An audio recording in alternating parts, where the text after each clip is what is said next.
Hi, everyone. It's great to have, our good turnout. Um, and thanks for the people who joined remotely. Today, we are going to get to hear what's going on at the port from their new executive director, Paul Jarkiewicz, who was recently appointed to that position by the commissioners, and he will be introduced by board president Connie Beauvais, District 3, and we also have with us Commissioner Stephen Burke, who is the commissioner for District 2. And Paul is going to tell us about how 2023 is the port's 100th year centennial, and he will give us a look back as well as a look forward. Connie?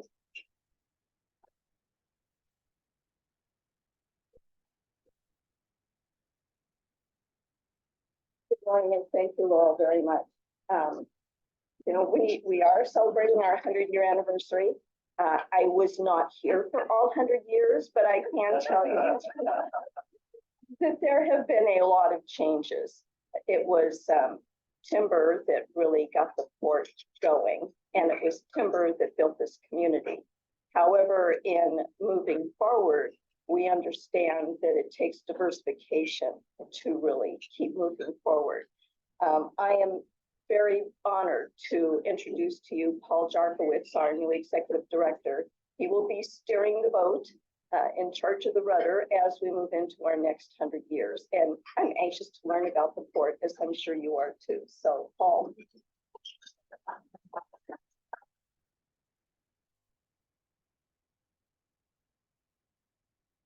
Well, I'm not really sure what to say. I'm a little puzzled. Connie was telling me before the meeting that she was going to start off with a joke, and then she introduced me. Sorry about that. Put the presentation up on the first slide. I guess kind of give you some background as to what's transpired in the last couple of months. I was asked to go ahead and step in as interim director for the port. And I was doing some traveling that first month. And I got on a plane. The gentleman sitting next to me looked kind of interesting. He had a bunch of paperwork, and I saw a couple of official seals at the top of his papers. And I introduced myself. I said, "Hi, I'm Paul." He says, "Hi, I'm Pete." We got talking a little bit. I said, "Pete, what do you do?" He says, "Oh, I work with the Department of Transportation back in Washington." I said, "Really?" I said, "I just took over running a small port up in the coast of Washington State." And he goes, "Well, that's interesting." He says, "I got a bunch of money that's coming in, for infrastructure and things like that." He says, "What can we do for you?" He said, "It's, we can help." I said, "One of the key things for me," I said, "is, why don't we find some way to go ahead and connect Washington to Hawaii? Maybe a highway." He goes, "Well, that takes a lot of piers and a lot of asphalt and a lot of concrete." I said, "Yeah." I said, "But if you really want to go ahead and do something really cutting edge, why don't we do that?" He said, "No." He said, "That's really too difficult." He says, "Give me something else."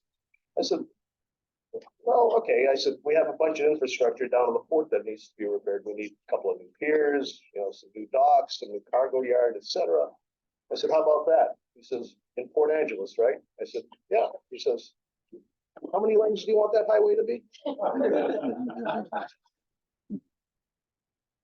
Anyway, we got a big mission, and as we look back at what's transpired in the past 100 years, it also emphasizes to us what we need to go ahead and do in the coming 100 years. So I started doing a little bit of research as to how the port came along, what actually inspired people to go ahead and create the port back in 1923. As we know, that was the 5 years passing the end of the First World War. 1918, the state said, let's create public ports to keep everybody on an even keel throughout the cargo system throughout the state of Washington. And I said, why did they wait 5 years?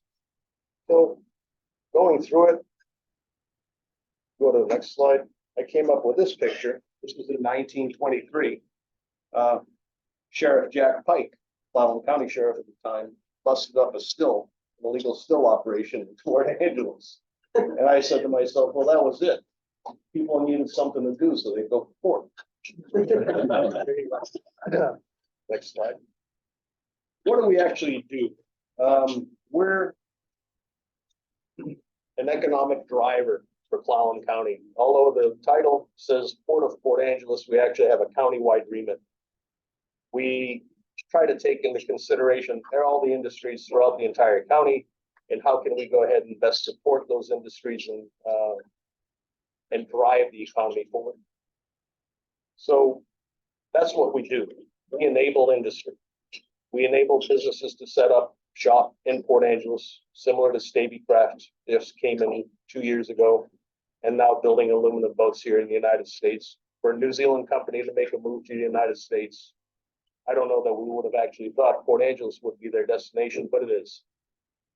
Timber industry, that's our legacy industry that we service. We'll see in a moment what the economic impacts of all of that are. But in the most basic form of things, full circle, we provide the growth, we provide the economic driver, that provides jobs, provides living wages within Clallam County, and it has an induced effect on the rest of the businesses within Clallam County. So we'll take a look at that in a moment and see what those effects are. But as we do all of that, that also generates income, revenue, and of course taxes. So Clallam County, the federal government collects taxes and it goes back into the system. So this all drives not only our community, but it also drives the rest of the county and the rest of the state. Next one. So as we take a look, we've been primarily focused on forest products, maritime interface. That's where the water, the blue and the green meet. And it's the waterborne interface that allows us to go ahead and move articles, goods, timber products from Clallam County, who used to have a railroad but doesn't anymore. So the primary ways to get goods in and out are by truck or by water. So we try to accommodate the water portion of it.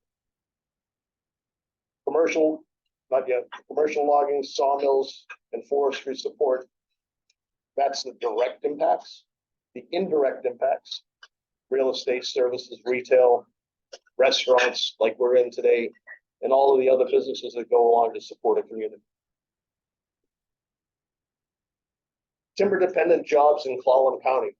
The direct impact is 878, indirect 659, and induced 367. You can see what the total impact for jobs are just in Clallam County out of the timber industry. If you take that and start looking at it on an aspect of what the Northwest, meaning Washington and Oregon, actually add to the economic impact, it's a total 3,759 jobs, direct, indirect, and induced. Doesn't sound like a lot, does it?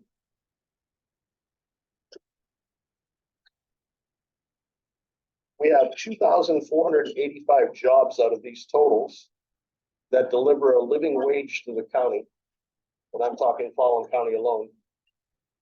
Out of the timber industry, those 2,485 jobs and a living wage of $80,496 on average, that delivers over $200 million into the economy.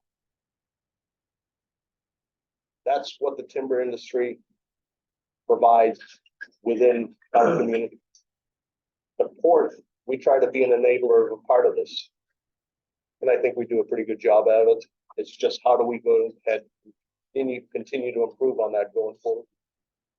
If we look at it from an entire Northwest aspect, we're looking at Washington, Oregon, and close nearby neighbors. The impacts of that is 3,307 jobs. The indirect portion of that, another 3,307 jobs at $44,925, which adds another 146 million to the economy. So as you can see in pretty quick order, we're $346 million in economic impact to the immediate community, just in Clallam County. You take that and extrapolate it as to what we're doing in the Northwest, within the timber industry, you can see it's quite an impact. Well, before you leave that slide, can Sure. I ask a question? I mean, that looks staggering to me that in Crown County, we have more than half of all the jobs in all of Washington and Oregon put together. That, you know, Crown County, that just seems. It is. It is. So if you take a look at what the industry has actually done over the last, let's say 20 to 30 years and how that's broken down, these numbers were actually gone ahead and researched by Dr. Underwood. And if you take a look and see what's happened to the industry since 1990, this is pretty telling as to what's happening with the timber industry. That we've actually had jobs go ahead and leave leave the peninsula because of a lack of mills or a lack of industry. That's pretty indicative of where things have happened. I could go into a lot more numbers as far as the differences between disparity in wages and disparity in jobs as opposed to the rest of the population of Washington since 1990, and it is staggering. I'm happy to share that with you anytime. But it gives you an idea of what the industry totals are.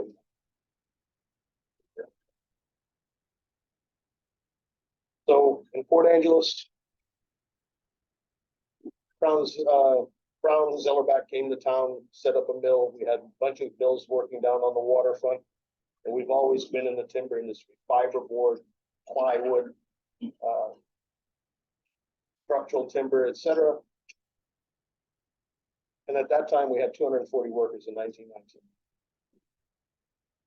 We're heading in that kind of a direction. If we don't go ahead and start re-innovating how we're doing things with wood products, then we will go ahead and continue to diminish the point that you just mentioned. You know, how come we have over half of the jobs available in this industry?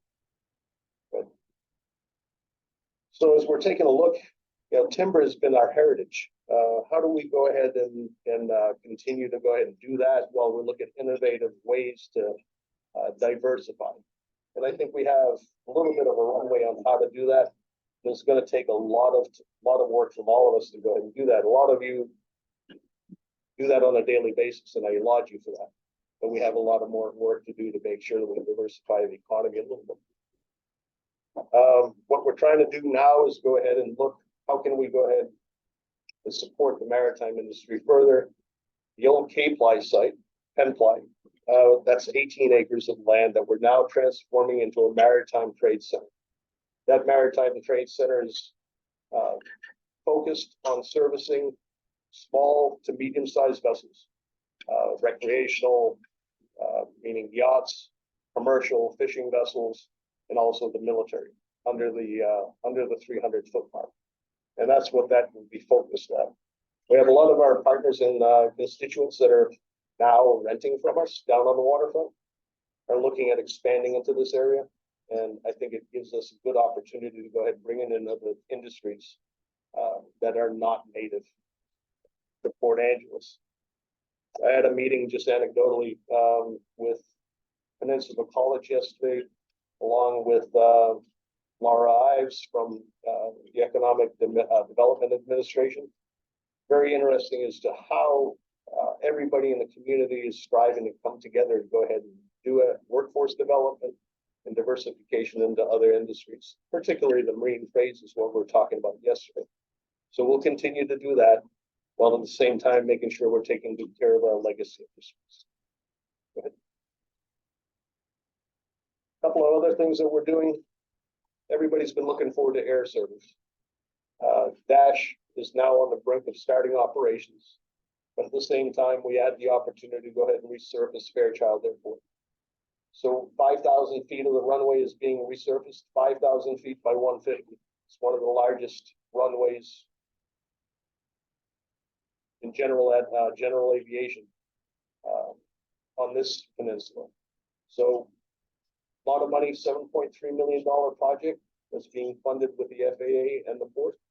And state of Washington DOT has also gone ahead and helped us with the match on that. So that's underway, and now Dash Air is coming back to us and initially telling us that August 11th is the day that they want to start selling tickets. So keep that in mind, keep your ears and eyes open, and take a look at the website for Dash within the coming days. North Airport Industrial Park. This is on the north side of the airfield. We have an industrial park there off of 18th Street, along with a composite campus. The industrial park right now happens to be the home of a couple of different industries. Murray Disposal is there. You have Stabycraft to set up in the Marine Trades Industrial Park building. And then up the street, we have the Composite Center, which is CRTC and ACTI. A lot of the industries have had little lumps over the COVID pandemic as far as making sure that they remain solvent and going forward. Everybody, I think, is in pretty good shape going forward here. Contracts are coming in the ACTI, CRTC is coming up with a variety of new products and innovations. So things are alive and well there. We continue to see that flourish, and we hope that it expands. Next slide. Paul, really quick, at the industrial park, it's really cool. So Hangar 19 is also there, the brewery for bar hop. It is. So if you guys are looking for a fun thing to do, it's amazing. You can sit outside, drink a beer, watch the planes, and then you can walk over to Stabycraft and you get your own little private tour of all of their boats out there. So it's just a neat little experience. So thank you for bringing it up. It's open to the public. Come on in. As a matter of fact, Bar Hops has happy hour normally every afternoon. Don't hesitate, go by and have a swing by. Three chairs. I think can't you get the blue angels up here and do air show real quick? At least a flyby. I think we were very, very fortunate to go ahead and have Navy Northwest help us with a destroyer visit. The level of interest, just sake of numbers and interest, we actually beat the attendance numbers for Portland Fleet Week for the destroyer visit. On a per hour visit rate, we were up in the 1,300 individual attendees on board the vessel. And we had almost another 500 going to visit just the helicopter that was there. So that blew numbers out of the water for most of their attendance. So this is something that they want to do again. I would say next year is Brimpack. So I think that we'll probably not see a vessel next year, but maybe the year after, maybe two. Could be the fact that people are just downright bored here too. And so that was a big. Well, remember how I said the port might have started, right? Yeah. Yeah, correct. The stills went away and we have to do something. That was great. That was great. Anyway, I think the Blue Angels, I'd love to see another air show, but I'll keep that in the back burner and see what we can do. Take down some more trees. Couple of projects that we're working on right now, the foreign trade zone. I don't know that we've talked about this enough. One of the things that the team did at the end of last year was take a look and see what can we do to go ahead and stoke the coals under industry and the economic engine a little bit further. And one of the ideas that came up is we're a port of entry into the United States, both by air and by sea. And what don't we have that everybody else seems to have, like Seattle and Tacoma? And that was, we don't have our own foreign trade zone. So we're going right now with an application to the Department of Commerce for our own foreign trade zone. And that will be not on the traditional plan. It is on a new modified plan where we can actually set up economic zones for the foreign trade zone in various parts of the county. So we look to collaborate further on afield with that when we get permissions to go ahead and start moving forward. But it looks pretty exciting as to what the benefits could be for industry, especially manufacturers like Staby, ACTI, CRTC. The other project, Port Angeles Boat Haven. I hope most of you have been down on the waterfront recently, seen some of the changes that we're making down there. Beautiful area, beautiful view looking over to Victoria. But we used to have a lot of vessels up on the old jetty, up where the log storage used to be. And we're using that for vessel storage rather than allowing people to come in and enjoy it. So we've cleaned that all up. We've gone ahead and put some curb stops up there to keep people from driving over the edge of the jetty.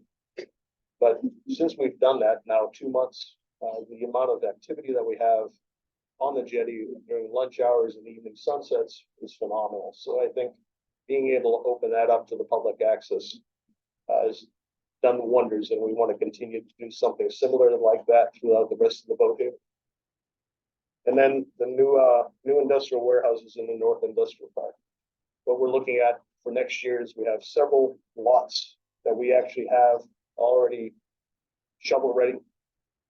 What can we do to go ahead and put in a couple of buildings that may be of interest to the various constituents that we have within the Port District? Next. I think I'm on time. Yeah. I just wanted to go ahead and once again, we have one commissioner missing this morning. You've already met Connie, you've already met Steve, and I really thank them for the support that they've given me these last couple of months. I really couldn't have asked for a better team to go ahead and work with to try to get things moving in the right direction. The one commissioner that we're missing is Commissioner McAleer from District 1. She represents the swim area, so they're the three of them are. But I guess before I open it up for questions, I just wanted to kind of take a moment to make this very Rotary centric. So service above self. Just wanted to take a moment and say what Carmen was discussing earlier this morning about the gaps that we have to fill, the various things that we need to do to go ahead and help with concerts on the pier, etc. If you have a few minutes extra in your week, please do so. So kind of an anecdotal story that I wanted to talk about was Mother Teresa. Great humanitarian, did a lot for the underprivileged and the poor. And she received the Nobel Peace Prize in 1979. While she was receiving her prize, one of the things that she said, she says, when we work hard all day long, it feels like we're only a drop in the ocean. And I think that if we look at individual efforts, that's probably the case. Similar to me working at the port. If I was just relying on my efforts, it's not going to happen. We have to have a great team behind it, similar to what we have here. So she said, when we work hard all day long, it feels like we're just a drop in the ocean. But if our individual drops were not in the ocean would be dry. So never underestimate what your contributions bring to the organization, whether it's here or it's at work. I just want to kind of leave you with that thought. Thank you all for taking an interest in what we're doing at the port. Happy to answer any other questions. Sir. Hope everybody's gotten to or seen Hill Hall. It's just amazing. When you look out from the main room there, there's that very industrial looking part of the port, is that right? The pier that's there? Pier there That's Terminal 4. right? And I was just wondering if you could somehow have a way to have a little bit of a visual shield. I think if someone going up there, saying, hey, we want to have our wedding here, and the young couple looking out and going, oh, what's that? I think anything's possible. Let's take a look at it. We have that rented by one of our tenants, and he operates out of there daily. But let's see what we can do. It's a working dock. It has been a working dock for many years. How we interface with with Guild Hall, which by the way looks fabulous if you're standing on the dock. Maybe that's the wedding. Feel free to go take in the view. But yeah, we'll do what we can to see if we can improve that. Sir. I'm sure there are several things that you looked at and go, okay, I got to get this handled in my term. What impressed you the most when coming on board, coming up from the outside in? The people, without a doubt. And it's not just the port team. It's everybody that we interface on a daily basis, whether it's Grant, whether it's Norm, or any of you as I walk around town. I think that the community is very represented in the port. That's probably the greatest. And I'd like to, oh, sorry, go ahead and echo. Norm. Well, because I'm also involved in it. I know that the port is part of a couple of environmental cleanup, projects that will be long going. They already have been and will continue. Can you talk a little bit about those, where we are in the process? I can, but you just gave me an idea for another speaker, kind of another unsung hero of the port. We're just talking about people.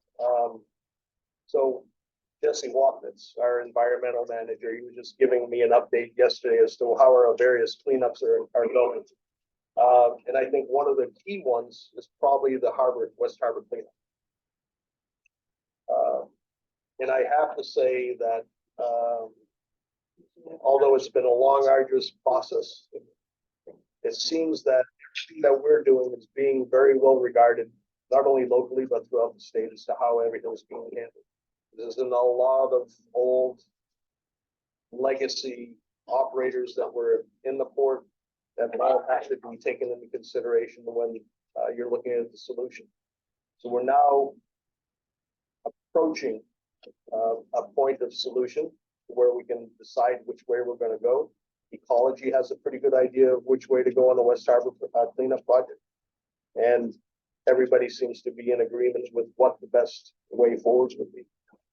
Still many, many years to go before we get to the cleanup and cap of the port or the harbor. But there's also properties on the port that we have spent an awful lot of time and effort to go ahead and clean up. Cape Fly site was one of them. The history behind Cape Fly was not only was it an active mill, but you also had fuel lines that were running across the property from tanks over on Marine Drive to a fuel delivery system out on the terminal. That was used by the mill to fuel various pieces of equipment, etc. Those pipes actually had a leak right in the middle of the yard. So over the years, there was a lot of saturation. I think Jesse told me there was 50 to 60,000 tons of material that was removed from there. And then Commissioner Beauvais yesterday mentioned to me that when the Elwha Dam was taken down, a lot of the concrete rubble that came off the dam was actually used to backfill the old mill. That project is now culminating to us taking a brownfield site and converting it into something new, which is the Marine Trade Center. Project timeline on that, shoveled to dirt, projected to be about this time next year. That's how far that plan has now progressed and how that remediation has progressed. So we have a variety of monitoring wells throughout the site that will remain there, but those have all returned very good results. And then, we have the Terminal 5, 6, 7 cleanup also, which is also historic mill sites.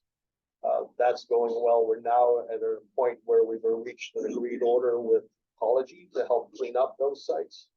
And we're installing monitoring wells this week. So you have 13 brand new monitoring wells that have gone up against the water interface, which is just behind the riprap on the shoreline. So that's kind of a quick overview. A lot of environmental agencies locally that are very critical about how we handle things have actually come up and said that the stewardship that the port has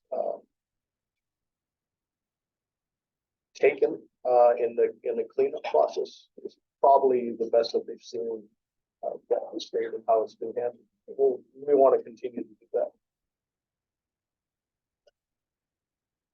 Brent? Paul, just for plug for your crew. I took over that control business, so Donnie and I are down there. Basically, part of the work. The crew is superb service. I couldn't ask for that. Thank you. So you're a commissioner, share that.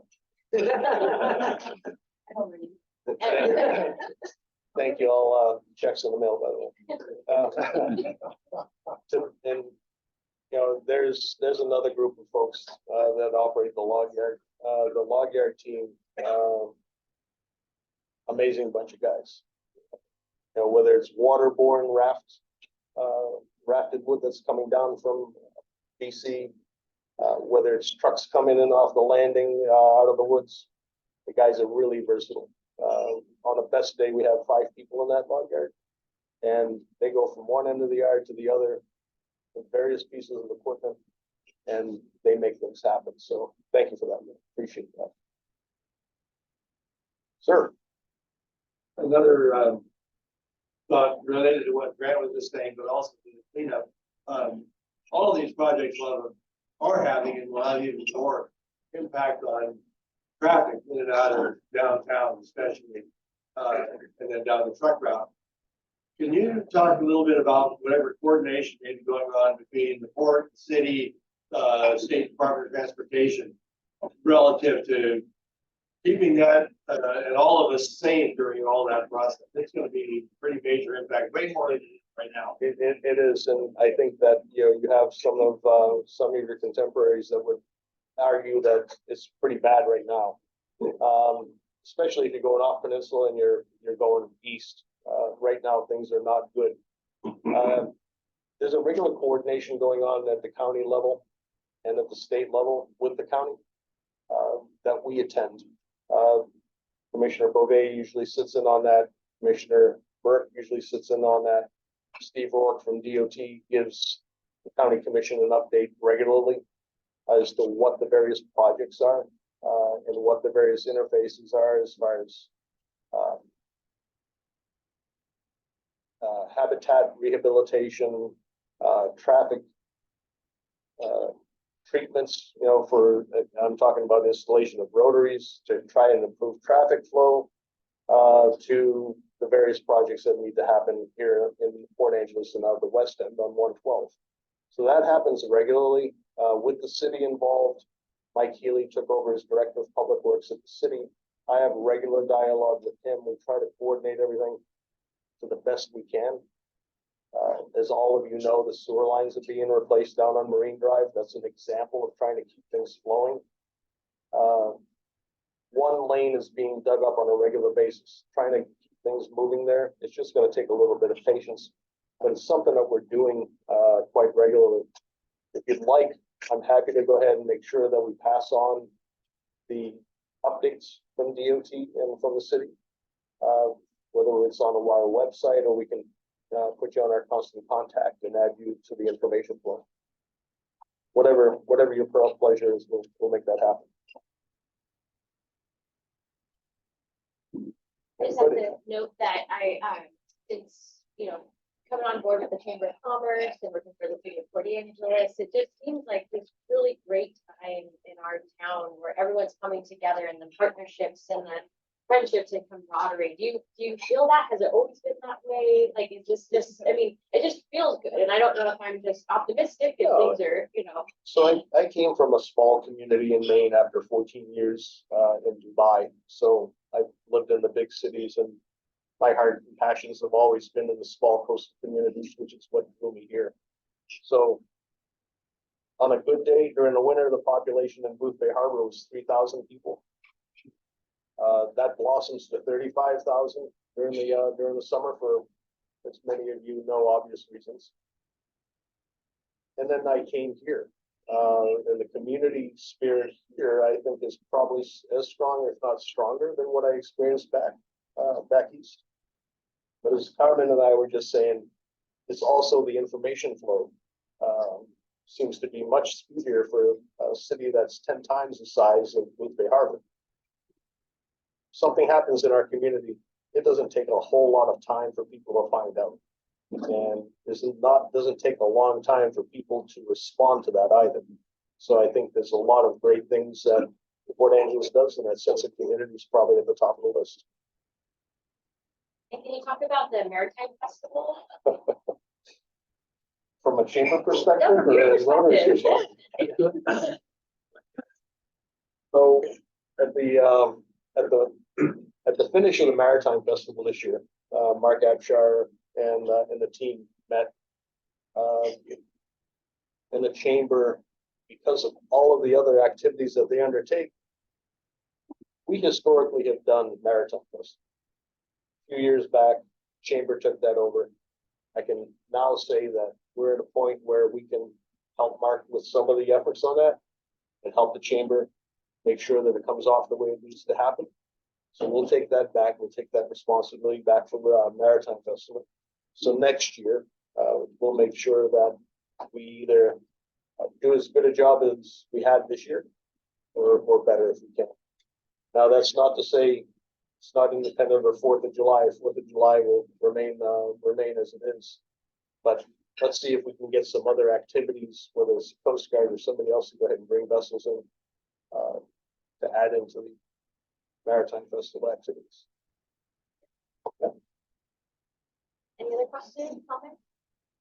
So I know there's been a big beautification push, and tourism push, according to it. I understand the board focusing on industry so heavily because of the financial numbers.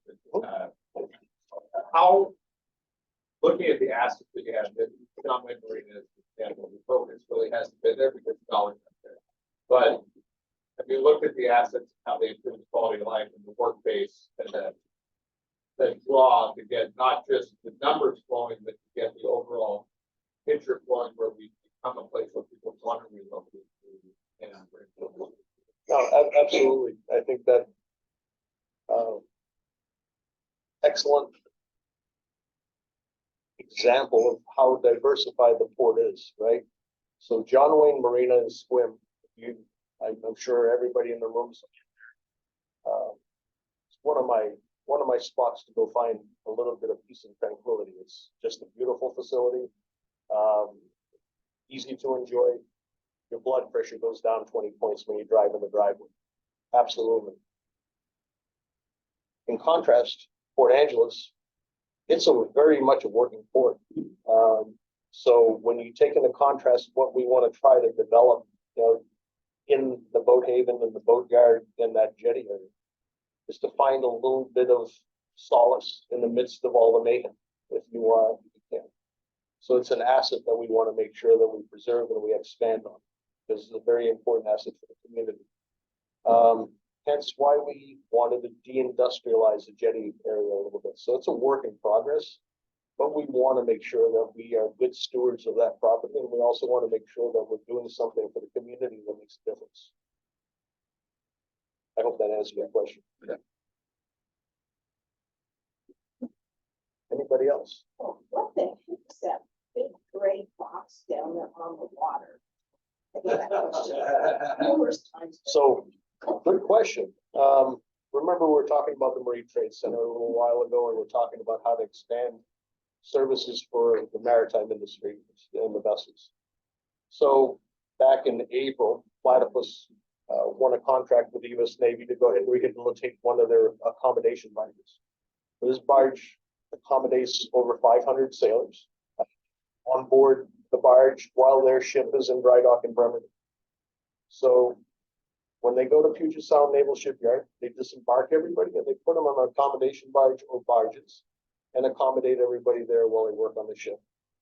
That's what that barge is here for. That barge is less than 10 years old. The Navy decided to go ahead and upgrade some of the galley facilities, accommodations, air conditioning, etc. So that's what they're doing there. And just shows the level of service that Platypus has grown to as to what they can accomplish. On the tail end of that, they had 2 yard tugs from the Navy also come over for additional add-on services and work. So there's a lot of things going on down there, and we're trying to make sure that we support Platypus as best as possible. So that's going to continue to expand.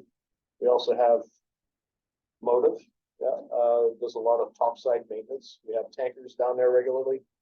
We're not taking fuel off the ship or putting fuel on the ship. When you see a tanker down there, it's because they came in to have something done up on the deck, down in the engine room, some kind of work that can be accomplished by Motive or one of the other contractors. And we still have Westport. Westport continues to go ahead and service their constituency with all the yacht refurbishments and everything else. They have several projects ongoing now, and that kind of gives you an example. But the accommodation barge is a new one. We hope we do more of those. We just need to make sure we have the facilities to do it. Thought you were gonna say that was you intensive care style. Well.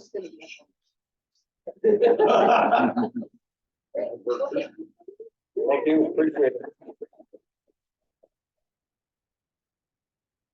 All right, yes, thank you, Paul and Connie and Stephen, for all your work you do in our community and sharing time with us today. And yes, one more thing.